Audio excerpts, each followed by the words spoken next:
Hi everybody, I'm Jeff, and this is Story San Francisco. Every week on this podcast, we feature physicians, business owners, photographers, bartenders, and other San Franciscans talking about living, working, and doing their thing here. It's a way to get to know your neighbors. Welcome to episode 36. This podcast was recorded at our Working with Death event in April at Café du Nord. It features Yeva Johnson. Here's Yeva.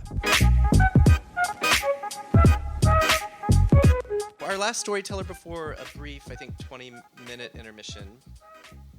She's a poet, a musician, and a family physician who works with patients and their families at the end of life. Please welcome Yeva Johnson.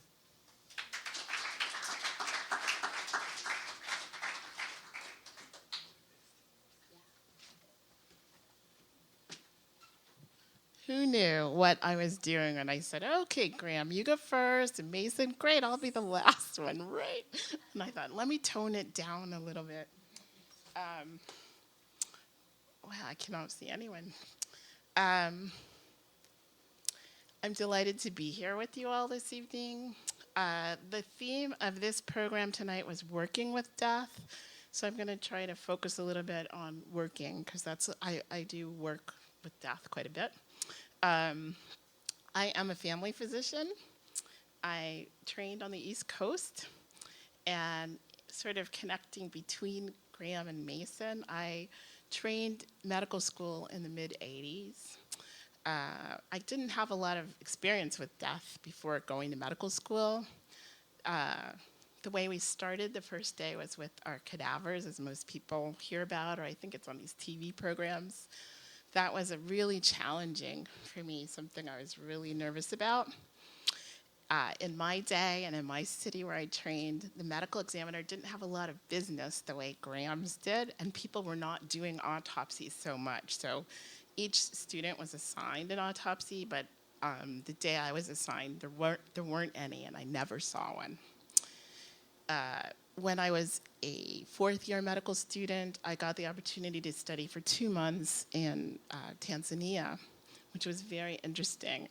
In 1990, I happened to be present when Nelson Mandela was released from prison, and Tanzania is the first country he came to because there was a lot of support for South Africa and Tanzania, so I got to see him live. It was amazing. But at the same time, there was the HIV and AIDS epidemic was massive. And in Tanzania at the time, they were calling it Slim's disease, and they thought the prevalence was about 30% of the adult population. One was not allowed to say the name or mention it, and that was my first big exposure to HIV-positive patients. I finished up medical school and moved here to San Francisco in 1990, in the middle of the HIV epidemic, and those are the stories I'm going to talk to you about today, mostly, and a little bit about what I do right now. I had to just kind of cull it down. I don't have 20,000. I never counted up the deaths I've been involved with, but I thought I'd just tell you about 3. So you can think about the 3 R's, reading, writing, and arithmetic. I'm going to tell you some lessons I've learned from 3 P's, who are 3 people I've known who were HIV positive. The first person, and I've changed all the names to protect people's privacy, but the stories are real.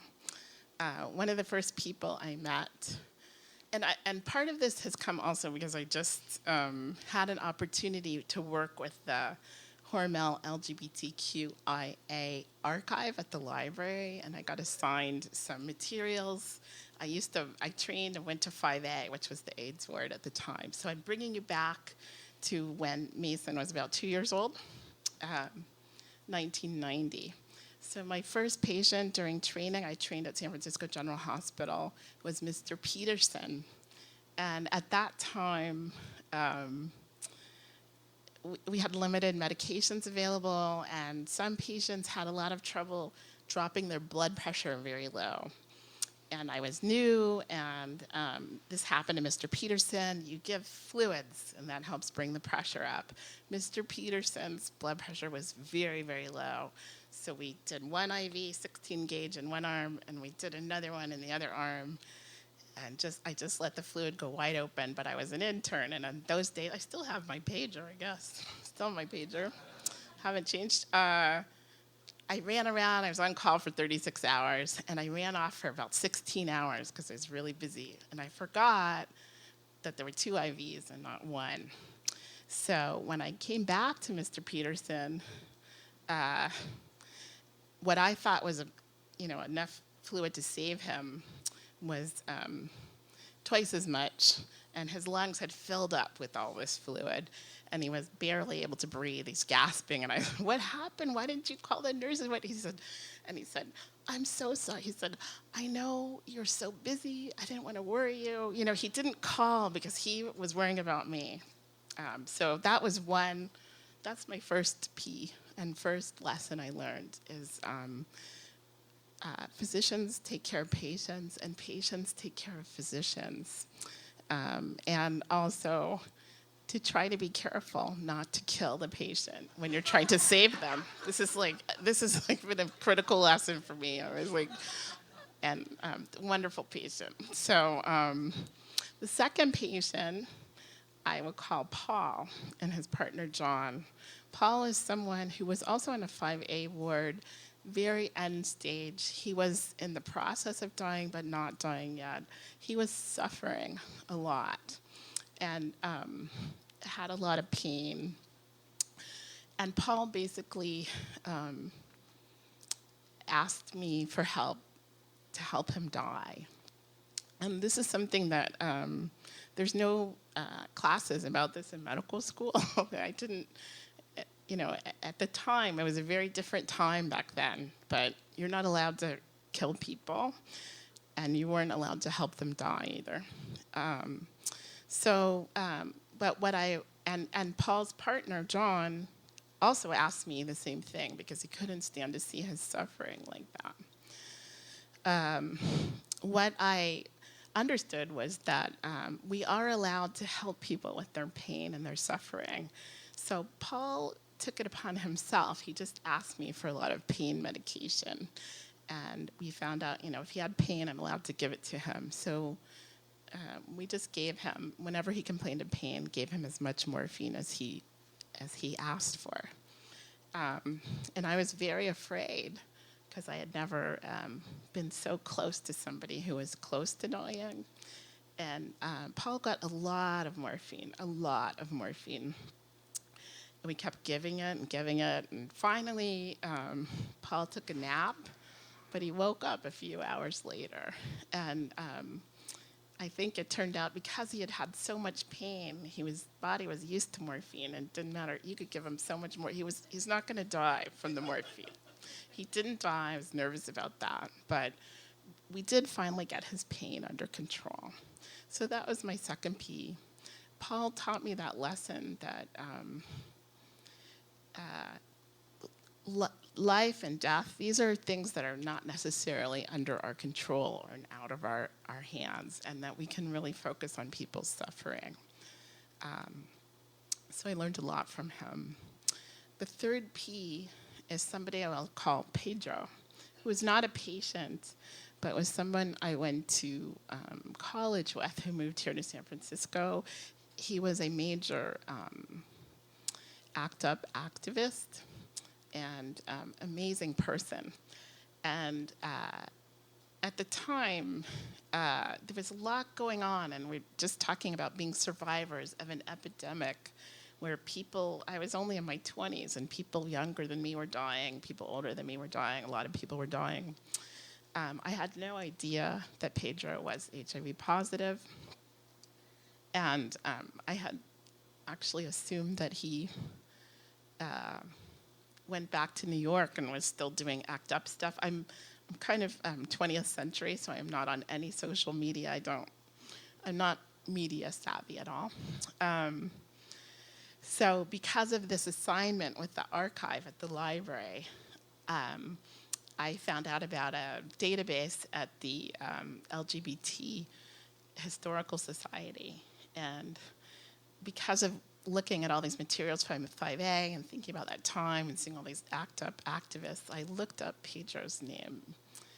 And they have a database of obituaries, and he was in there.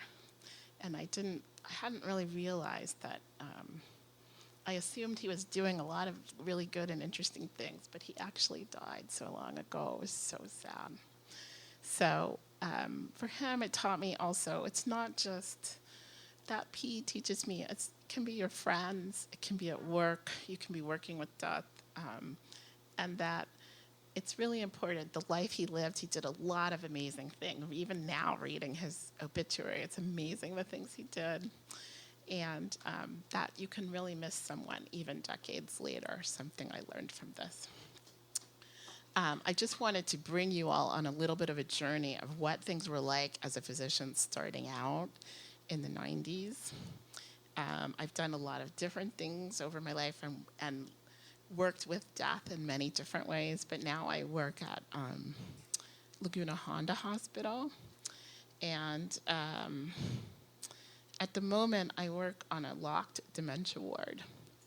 So I'm really working with most of the people are at the end of life, and I work with people who are dying. And it turns out that I really enjoy that work. When I was younger, I felt so uncomfortable and nervous and scared, but somehow I got used to doing this kind of work, and I enjoy it. I enjoy being with people to the end.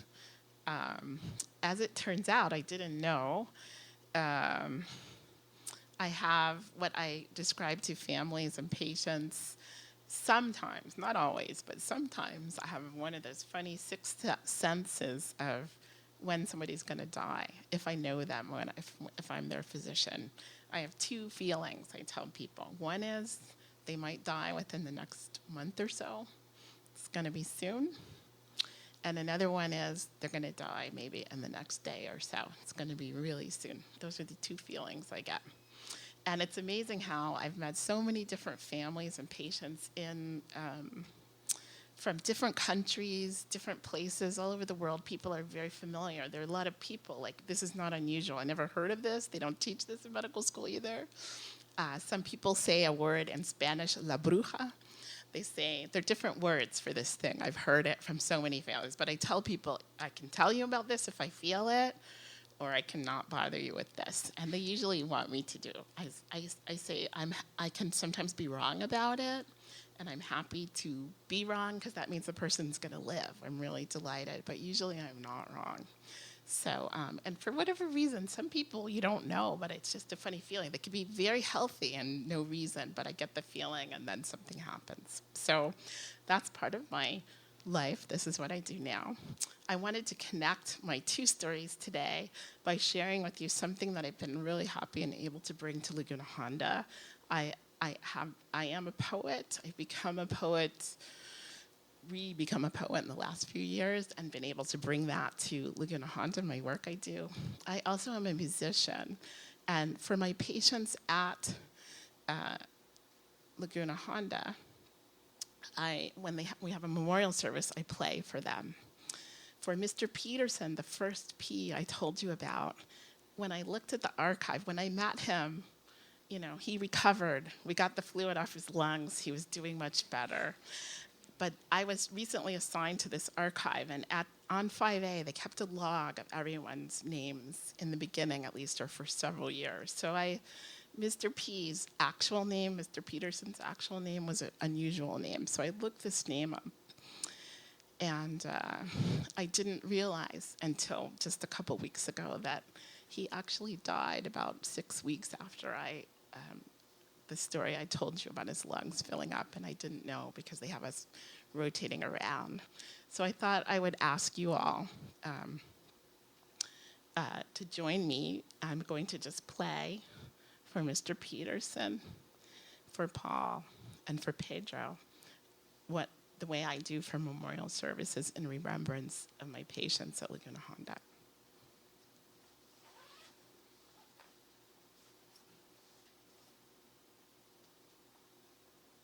No. keep in mind, I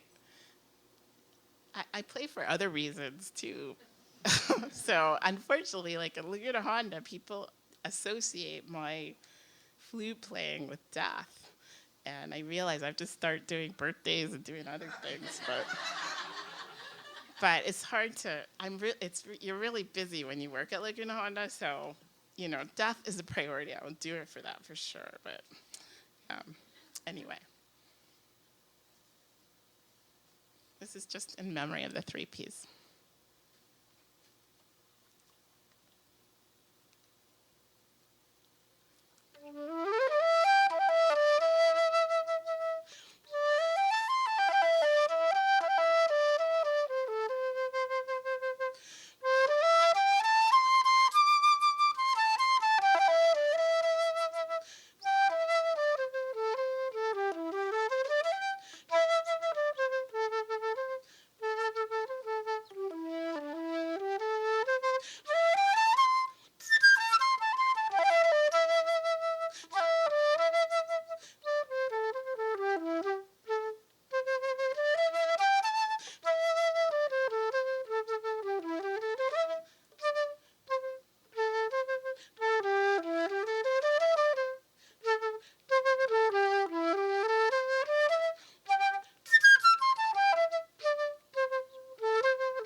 Thank you very much.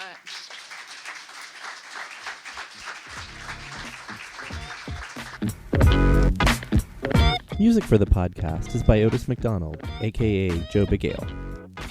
Film photography for this episode is by Michelle Kilfeather. To keep up with Storied San Francisco, follow us on Facebook, Twitter, and Instagram. If you're listening on Apple Podcasts, please rate and review the show. Send your feedback to storiedsf@gmail.com. Thanks for listening. Check back next Tuesday to hear stories from George Downs, aka Woo Woo Monroe.